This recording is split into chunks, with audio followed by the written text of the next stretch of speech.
meluangkan waktunya untuk mengikuti katekese kita pada hari ini. Pertama-tama saya ingin memperkenalkan diri saya. Nama saya Maria Erhaneva. Saya mahasiswa semester 3 dari STIPA Santo Sudelius Ruteng. Katekese ini dibuat dalam rangka memenuhi tugas mata kuliah katekese umat.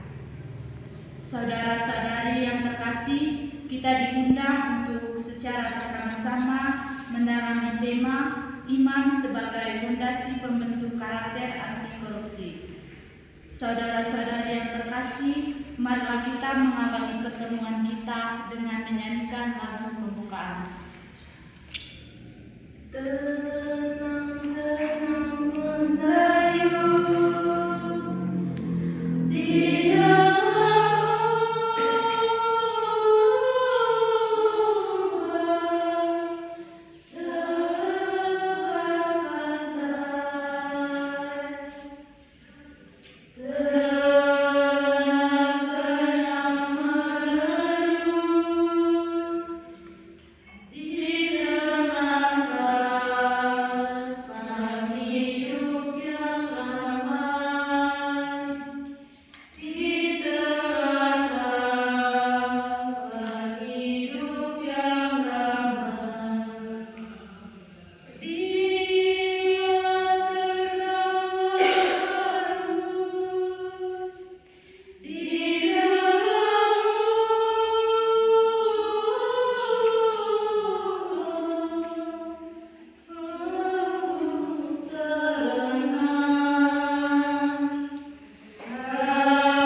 Berilah kami kekuatan untuk mengatasi godaan dan tantangan, serta keberanian untuk menjadi saksi kebenaran dan keadilan. Amin. Saudara-saudari, marilah kita melihat dan mendalami situasi konkret kita melalui cerita berikut.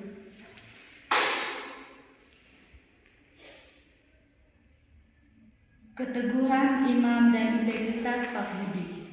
Pak Budi adalah seorang pegawai negeri yang jujur dan berintegritas.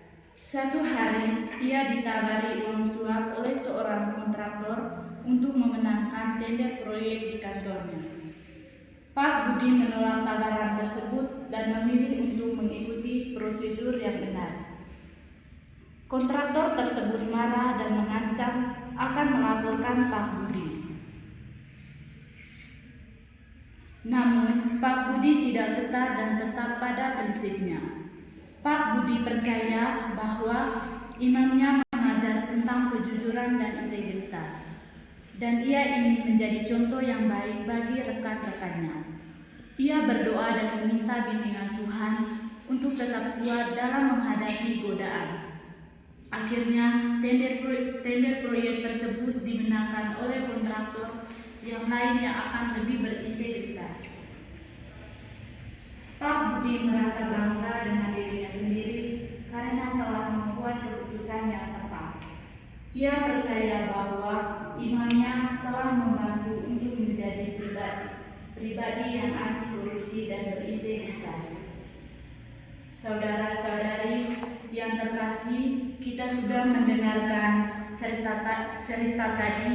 Marilah kita mendalami cerita tadi dengan beberapa pertanyaan. Apa yang membuat Pak Budi menolak tawaran uang tersebut?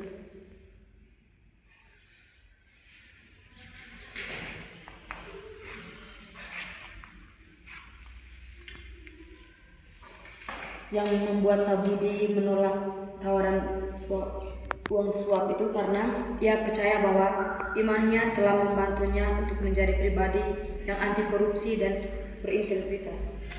Sekian. Baik, kepada Saudari Fitri yang sudah menjawabkan pertanyaan tadi, di sini saya akan menyimpulkan bahwa Pak Budi itu sangat membantu ia menjadi pribadi yang anti korupsi dan berintegritas.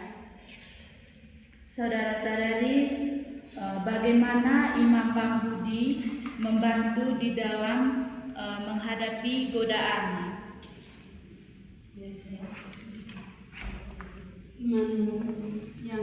Iman yang ada pada Pak Budi itu yaitu mengajarkan tentang kejujuran dan integritas yang ada dalam dirinya, sehingga dia itu tidak menerima uang suapan atau uang sogokan dari orang lain itu demi memenangkan tender tersebut. Terima kasih kepada Saudari Milan yang sudah menjawabkan pertanyaannya. Selanjutnya, apa yang dapat kita pelajari dari cerita Pak Budi tentang pentingnya imam dalam membentuk karakter anti korupsi? Yang dimana iman menunjukkan kejujuran dan integritas. Iman memberikan keberanian untuk melakukan yang benar. Iman menjadi sumber kekuatan menghadapi tekanan. Itu saja dari saya. Baik, terima kasih kepada Saudari Siti. Di sini saya akan menegaskan bahwa imam dapat menjadi fondasi yang kuat dalam membentuk karakter anti korupsi. Dengan mempercayai dan mengamalkan ajaran agama, kita dapat memiliki prinsip dan nilai yang jelas untuk menghadapi godaan dan tantangan dalam hidup. Seperti Pak Budi, kita dapat menjadi pribadi yang jujur, berintegritas dan anti korupsi. Kita dapat menjadi dengan meminta bimbingan Tuhan dan mempercayai ajarannya. Dengan demikian, kita dapat menjadi contoh yang baik bagi orang lain dan membangun masyarakat yang lebih baik. Saudara-saudari, marilah kita menimba inspirasi dari kitab suci Matius bab 6 ayat 19 sampai 24. Saya minta kepada saudara-saudari satu orang untuk membacakan Injil Matius bab 6 ayat 19 sampai 24. Tuhan bersamamu Dan bersamamu. Inilah Injil Yesus Kristus menurut Matius. Janganlah kamu mengumpulkan harta di bumi, dan bumi ngengat dan karat merusakkannya, dan pencuri membongkar serta mencurinya. Tetapi kumpulkanlah bagimu harta di surga.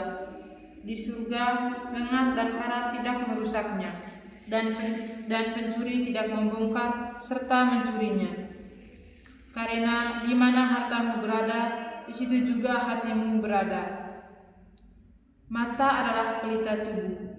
Jika matamu baik, teranglah seluruh tubuhmu. Jika matamu jahat, gelaplah seluruh tubuhmu. Jadi, jika terang yang ada padamu gelap, betapa gelapnya kegelapan itu. Tak seorang pun dapat mengabdi kepada kedua tuan. Karena jika demikian, ia akan membenci yang seorang dan mengasihi yang lain. Atau ia akan setia kepada yang seorang dan tidak mengindahkan yang lain. Kamu tidak dapat mengabdi kepada Allah dan kepada Mammon. Demikianlah sabda Tuhan. Baik, saudara-saudari yang terkasih, kita semua tadi sudah mendengarkan bacaan Injil Matius bab 6 ayat 19 sampai 24. Selanjutnya, apa saja ayat yang menyentuh hati saudara-saudari?